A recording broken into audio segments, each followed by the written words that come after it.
आज की कहानी हिंदुस्तान की तारीख में एक काला धब्बा, एक ऐसा इंसिडेंट जिसने पूरे देश को झकझोर कर रख दिया।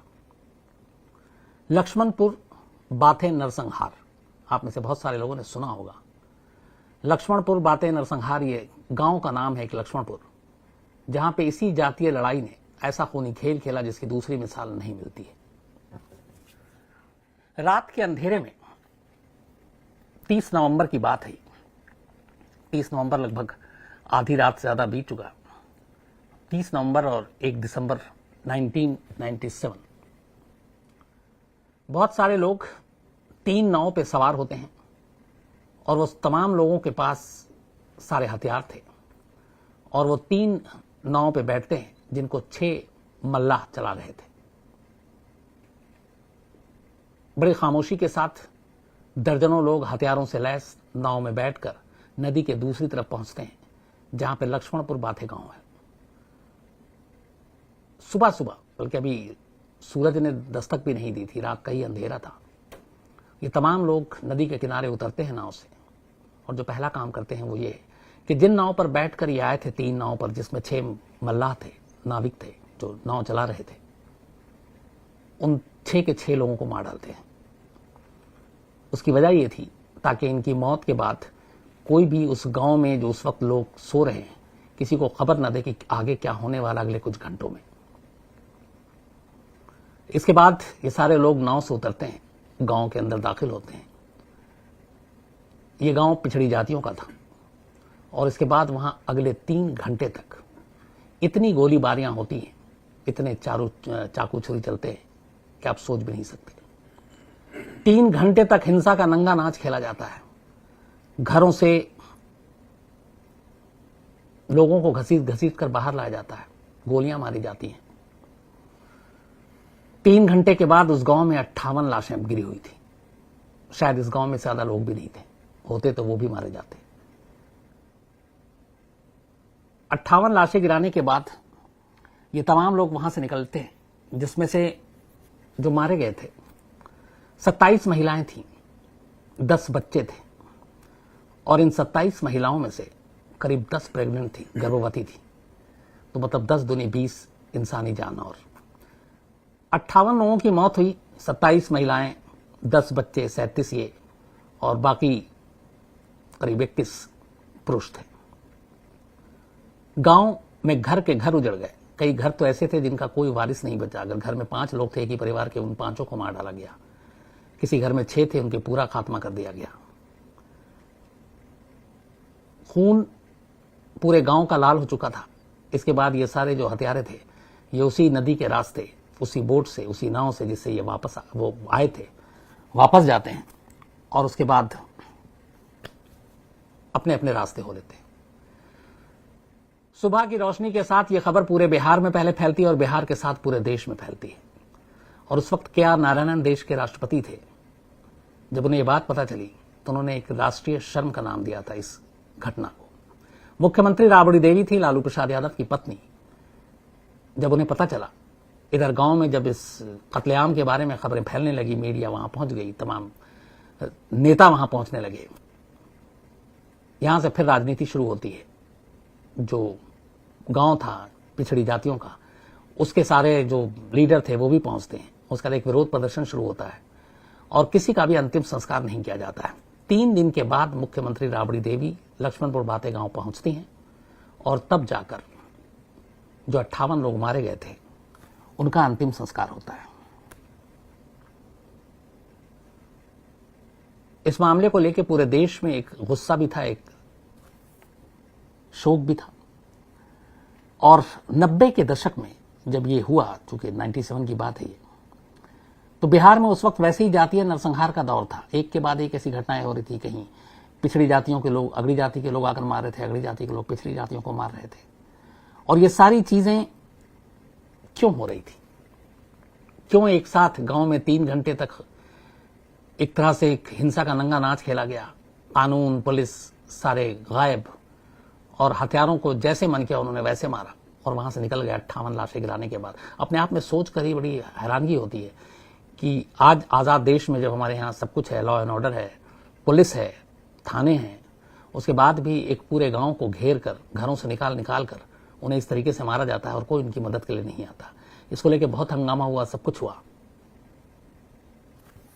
और हैरत की बात यह है कि इस पूरे मामले में बाद में इतनी राजनीति होने के बाद भी बहुत सारे लोगों को पकड़ा गया।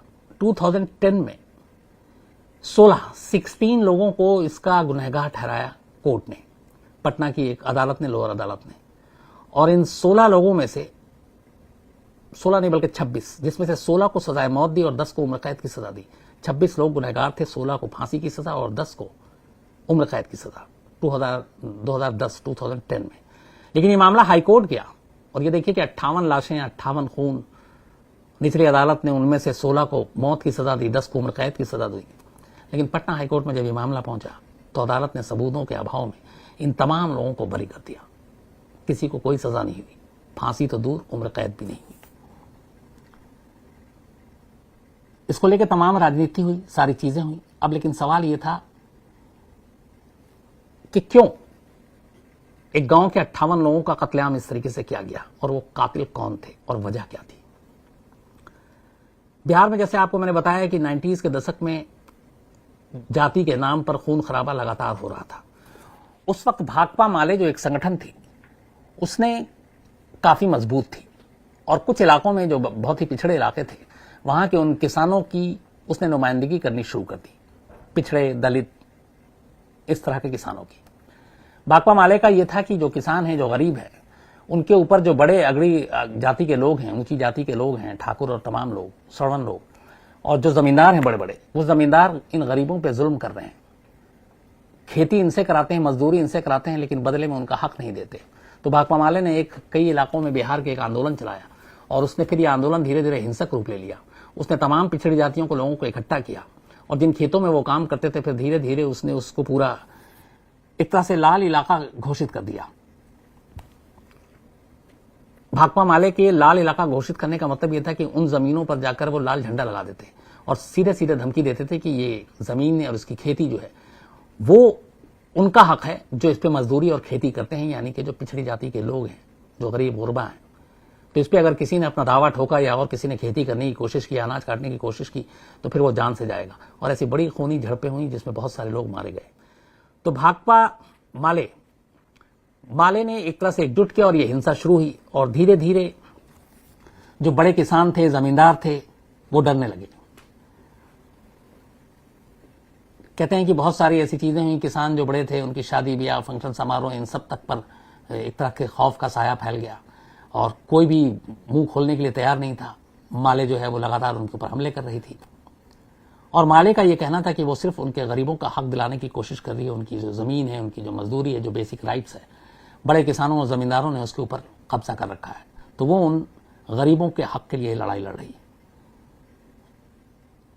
जब माले ने ये सारी चीजें शुरू की तो उसके बाद ये हुआ कि अब बदले में रिटेलिएशन होगा और उसी के बाद बिहार में सरवणों ने, ऊंची जातियों के लोगों ने, जमींदारों ने एक अलग अपनी सेना बना ली जिसका नाम बाद में रखा गया, हालांकि ये नाम भी कहते हैं माले की तरफ से फिर दिया गया, रणबीर सेना।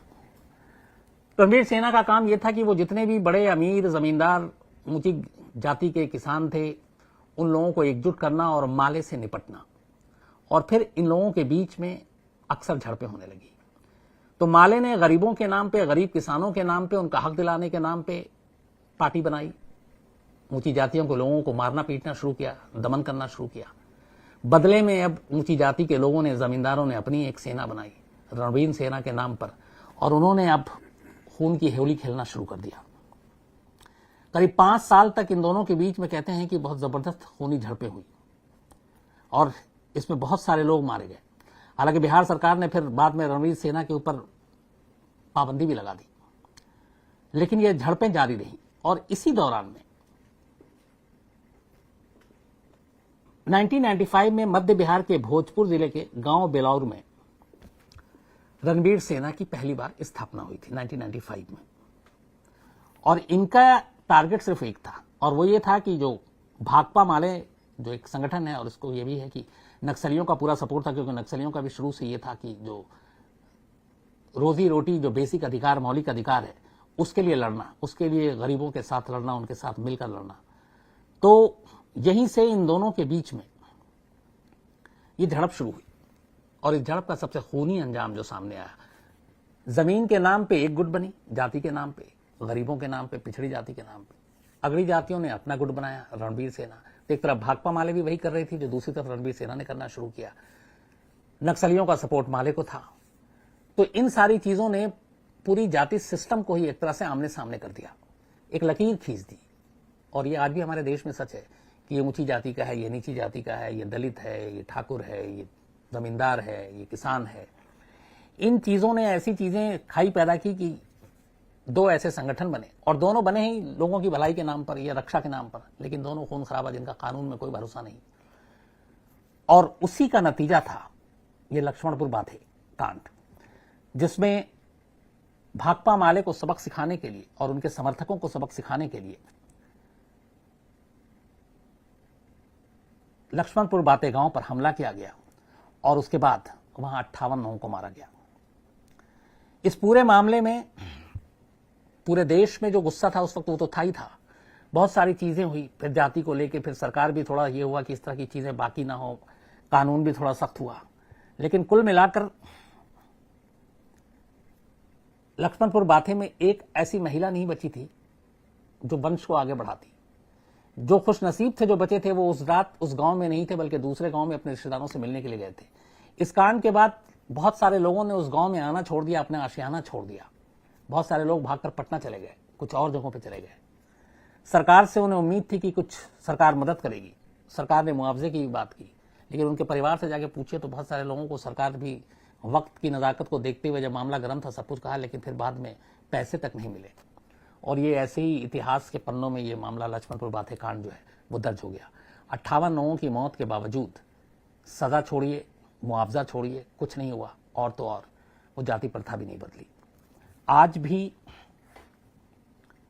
बिहार में, यूपी में जाति के नाम पर इलेक्शन लड़ा जाता है, जाति के नाम पर वोट मांगे जाते हैं और इसका कोई विरोध नहीं करता।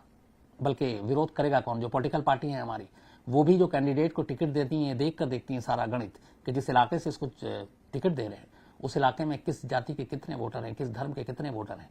तो जब आप पैमाना ही यही रखेंगे कैंडिडेट चुनने का, तो फिर लक्ष्मणपुर बाथे जैसे कांड तो होते रहेंगे। और कहीं ना कहीं इसके लिए अपनी सरकार, अपना सिस्टम, अपना समाज, वो सभी जिम्मेदार हैं।